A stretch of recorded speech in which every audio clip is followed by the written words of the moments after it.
ಬಿಜೆಪಿಯ ವಿರುದ್ಧ ಸುಳ್ಳು ಆರೋಪವನ್ನು ಜಾಹೀರಾತು ಕೊಟ್ಟಂತಹ ಆರೋಪವನ್ನು ಎದುರಿಸ್ತಾ ಇದ್ದ ರಾಹುಲ್ ಗಾಂಧಿ ಅವರಿಗೆ ಇವತ್ತು ಜನಪ್ರತಿನಿಧಿಗಳ ವಿಶೇಷ ನ್ಯಾಯಾಲಯ ಜಾಮೀನನ್ನ ಮಂಜೂರು ಮಾಡಿದೆ. ಜುಲೈ 30ಕ್ಕೆ ವಿಚಾರಣೆಯನ್ನ ಮುಂದೂಡಿದೆ. ಇನ್ನು ಡಿಕೆ ಸುರೇಶ್ ಅವರು ಇವರಿಗೆ ಶ್ಯೂರಿಟಿಯನ್ನ ಕೊಟ್ಟಿದ್ದಾರೆ. ಆ ಬಗ್ಗೆ ಒಂದು ವರದಿ ಇಲ್ಲಿದೆ. ರಾಹುಲ್ ಗಾಂಧಿಗೆ ಬಿಗ್ ರಿಲೀಫ್. 40% ಕಮಿಷನ್ ಆರೋಪದಲ್ಲಿ ಜಾಮೀನು. ಮಾಜಿ ಸಂಸದ ಡಿಕೆ ಸುರೇಶ್ ಶ್ಯೂರಿಟಿ. ಕಾಂಗ್ರೆಸ್ ನಾಯಕ ರಾಹುಲ್ ಗಾಂಧಿಗೆ ಬಿಗ್ ರಿಲೀಫ್ ಸಿಕ್ಕಿದೆ. ಬಿಜೆಪಿ ವಿರುದ್ಧ 40% ಕಮಿಷನ್ ಆರೋಪ, ಜಾಹೀರಾತು ಸೇರಿದಂತೆ ಸುಳ್ಳು ಜಾಹೀರಾತುಗಳನ್ನು ನೀಡಿದ ಆರೋಪ ಪ್ರಕರಣದಲ್ಲಿ ರಾಹುಲ್ ಗಾಂಧಿ ಖುದ್ದು ನ್ಯಾಯಾಲಯಕ್ಕೆ ಹಾಜರಾಗಿದ್ದರು. 42ನೇ ಜನಪ್ರತಿನಿಧಿಗಳ ವಿಶೇಷ ನ್ಯಾಯಾಲಯದ ಮುಂದೆ ಹಾಜರಾಗಿ ಕಟಕಟೆಯಲ್ಲಿ ನಿಂತಿದ್ದರು.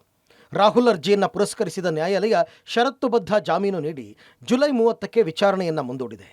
ಮಾಜಿ ಸಂಸದ ಡಿಕೆ ಸುರೇಶ್ 50,000 ರೂಪಾಯಿ ಮೌಲ್ಯದ ಪ್ರಾಪರ್ಟಿ ಶ್ಯೂರಿಟಿಯನ್ನು ನೀಡಿದ್ದಾರೆ. ಅಂದಹಾಗೆ ಬಿಜೆಪಿ ಪರಿಷತ್ ಸದಸ್ಯ ಕೇಶವ್ ಪ್ರಸಾದ್ ನೀಡಿದ್ದ ಖಾಸಗಿ ದೂರನ್ನು ಜನಪ್ರತಿನಿಧಿಗಳ ನ್ಯಾಯಾಲಯ ವಿಚಾರಣೆಗೆ ಅಂಗೀಕರಿಸಿತ್ತು. ಈ ಹಿನ್ನೆಲೆಯಲ್ಲಿ ಆರೋಪಿಗಳಿಗೆ ಸಮನ್ಸ್ ಜಾರಿಗೊಳಿಸಲಾಗಿತ್ತು. ಜೂನ್ 1ರಂದು ವಿಚಾರಣೆ ನಡೆಸಿದ್ದ 42ನೇ ಜನಪ್ರತಿನಿಧಿಗಳ ವಿಶೇಷ ನ್ಯಾಯಾಲಯ ಸಿಎಂ ಸಿದ್ದರಾಮಯ್ಯ, ಡಿಸಿಎಂ ಡಿಕೆ ಶಿವಕುಮಾರ್ಗೆ ಜಾಮೀನು ಮಂಜೂರು ಮಾಡಿತ್ತು. ಆದರೆ 2 ಬಾರಿ ವಿಚಾರಣೆಗೆ ವಿನಾಯಿತಿ ಪಡೆದು ಗೈರಾಗಿದ್ದ ರಾಹುಲ್ ಗಾಂಧಿಗೆ ಜೂನ್ 7ರಂದು ಕಡ್ಡಾಯವಾಗಿ ನ್ಯಾಯಾಲಯದ ಮುಂದೆ ವಿಚಾರಣೆಗೆ ಹಾಜರಾಗಬೇಕು ಅಂತ ಆದೇಶಿಸಿತ್ತು. ಈ ಹಿನ್ನೆಲೆಯಲ್ಲಿ ಕೋರ್ಟ್ಗೆ ಖುದ್ದು ರಾಹುಲ್ ಗಾಂಧಿ ಹಾಜರಾಗಿ ಜಾಮೀನು ಪ್ರಕ್ರಿಯೆ ಮುಗಿಸಿದ್ದಾರೆ. ಸರ್, ಒಂದು ಫಾಲ್ಸ್ ಅಡ್ವರ್ಟೈಸ್ಮೆಂಟ್ ಹಾಕಿದ್ರು. ಏನಂತಾರೆ, BJP ಅವರು ಇಷ್ಟು ಪರ್ಸೆಂಟೇಜ್ ತಗೊಳ್ತಾರೆ, ಮತ್ತು ಮುಖ್ಯಮಂತ್ರಿಗೆ ಇಷ್ಟು ಖರ್ಚು, ಅದು ಇದೆಲ್ಲ ಸುಳ್ಳು ಹೇಳಿದರು.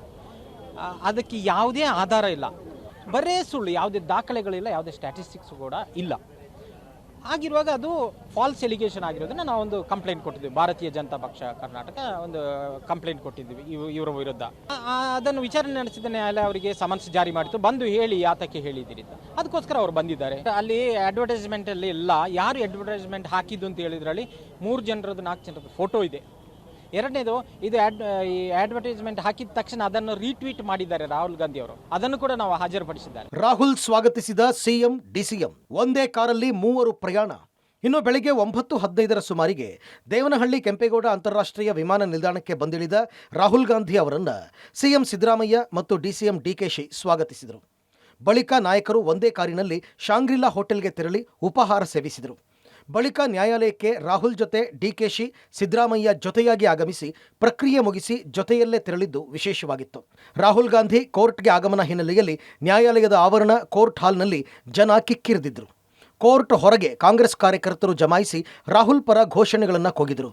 ಇನ್ನೊಂದೆಡೆ ರಾಹುಲ್ ಖುದ್ದು ಹಾಜರಾದ ಹಿನ್ನೆಲೆಯಲ್ಲಿ ಸಿಟಿ ಸಿವಿಲ್ ಕೋರ್ಟ್ ಸುತ್ತಮುತ್ತ ಹೆಚ್ಚಿನ ಬಿಗಿ ಬಂದೋಬಸ್ತ್ ಮಾಡಲಾಗಿತ್ತು. Political bureau, public TV.